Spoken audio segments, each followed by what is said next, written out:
주안의 만나 3월 31일 금요일 묵상을 함께 나오도록 하겠습니다. 오늘 말씀은 마태복음 26장 1절에서 16절 말씀으로요. 향유 한 옥합과 은 30이라고 하는 제목으로 함께 묵상을 나오도록 하겠습니다. 오늘 본문에서는 예수님께서 십자가에 못 박히시는 일들을 앞에 둔 사람들의 다양한 모습들을 보여주고 있습니다. 오늘의 배경을 보면 이제 6월절이 이틀 앞으로 다가오게 되고 예수님께서는 6월절이 지나면 십자가에 못 박히기 위하여 팔릴 것에 대해 제자들에게 말씀을 하십니다. 자, 이 일을 두고 준비를 하는 여러 부류의 사람들이 오늘 본문에 나타나게 됩니다. 먼저는 예수님께서 이 구원의 역사를 위한 하나님의 일에 순종하시기 위하여서 이 일들을 계속 진행을 해 나가시는 것을 보게 되고요. 자신이 고난을 받으시고 십자가에서 죽으시는 그 일들을 그대로 받으시면서 하나님의 일을 감당하시는 것을 우리가 이제 계속 보고 있는 것입니다. 그리고 두 번째는 3절에서 5절에 나타나는 대제사장들과 백성의 장로들입니다. 자, 이들은 대제사장의 관정에 모여서 예수님을 죽일 것에 대한 의논을 합니다. 그 회의의 결과가 이제 밀란이 두려워서 명절에는 하지 말자라고 하는 결론을 내리게 되어요.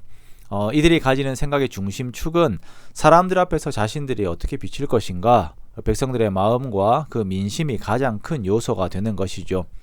그리고 그 다음 배경은 베다니, 그 나병 환자 시몬의 집에서의 한 여인의 모습입니다. 이 여인은 예수님 앞으로 와서 매우 비싸고 귀한 향유 한 옥합을 가지고 옵니다. 그리고는 식사하시는 예수님의 머리에 그것을 부어요. 이 여인의 의도가 정확하지는 않습니다만 10절에서 예수님은 그것이 예수님에 대하여 좋은 일이다 라고 이렇게 말씀을 하세요. 아마도 이 여인은 예수님에 대한 은혜를 입음으로 인하여 이러한 일을 한 것 같습니다만 결론적으로는 12절의 말씀처럼 주님의 장례를 위한 일, 즉 주님의 고난과 구속사역에 동참한 결과를 가지고 왔습니다. 자, 또한 세 번째 사람은 가룟 유다입니다. 가룟 유다는 대제사장들에게 가서 예수님을 넘겨줄 것에 대한 구체적인 모의를 하게 됩니다. 그리고 그 대가로 은 30을 받게 되어요. 2절에서 예수님께서 하신 말씀들이 모두 이루어지고 있고 오늘 등장하는 사람들이 이 일들을 함께 이루고 있습니다. 여인은 향유를 부어 주님의 장례를 준비하며 대제사장들과 가룟 유다는 주님을 팔고 주님을 죽이는 일에 대하여 적극적으로 나서고 있습니다. 자, 이들이 이렇게 한 사건을 두고 각각 다른 방향으로 움직이고 있는 가장 큰 차이점이 무엇입니까? 그것은 바로 주님을 향한 가치관의 차이입니다. 그리고 삶의 중심에 누구를 두고 있는가라고 하는 것에서 큰 차이를 보이고 있는 것입니다. 이 여인은 자신의 값비싼 향유를 주님께 부어서 큰 재산을 잃게 됩니다. 이 당시 이러한 향유는 여인들의 결혼 지참금으로 쓰였다라고 하지요. 어쩌면 자신의 인생을 주님을 위하여 드려버린 결과를 가지고 온 것입니다. 또한 이 여인이 주님께 접근하는 것 역시 당시 남자들이 식사를 하는 자리에 여인들이 동참하지 못함을 알면서도 주님께 나와 이러한 행위를 했다라고 하는 것은 상당한 각오를 했다라는 것입니다. 그만큼 주님께 은혜를 갚고자 하는 마음의 바람이 있었고 그렇게 그 은혜를 표현한 것입니다.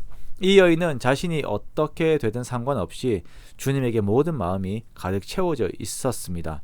이 여인은 은혜를 따라 움직였어요.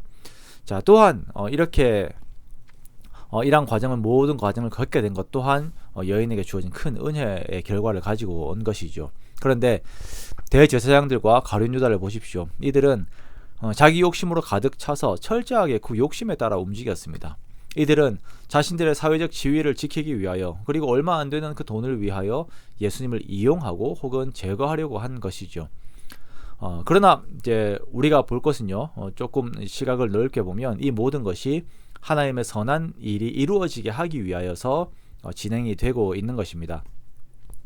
하나님의 일은 하나님의 뜻을 가진 사람들과 그리고 악한 자들의 마음이 공존하는 세상 속에서 이루어집니다. 하지만 이러한 상황들 속에서도 하나님께서는 당신의 선하신 뜻을 이루세요. 시계 속에 수많은 톱니바퀴들이 있고 어떤 것은 정방향으로 어떤 것은 역방향으로 돕니다. 그러나 시계 바늘은 정확하게 시간에 맞추어서 돌아갑니다. 그런 것처럼 하나님께서는 합력하여 선을 이루세요.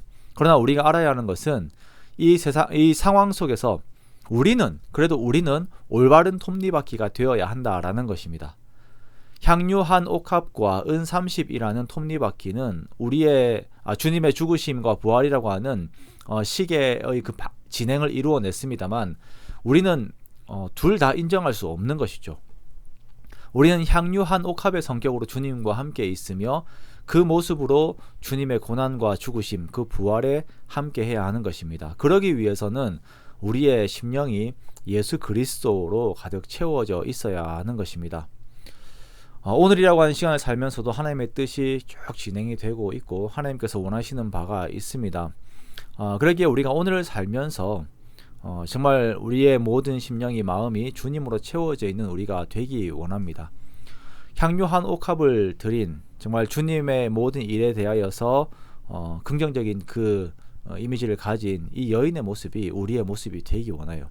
그렇게 정말 우리가 주님의 뜻에 합당한 삶을 살아 나아가면서 주님과 같은 방향으로 주님의 뜻을 이루는 저와 여러분의 복된 삶이 되시기를 주님의 이름으로 축원합니다.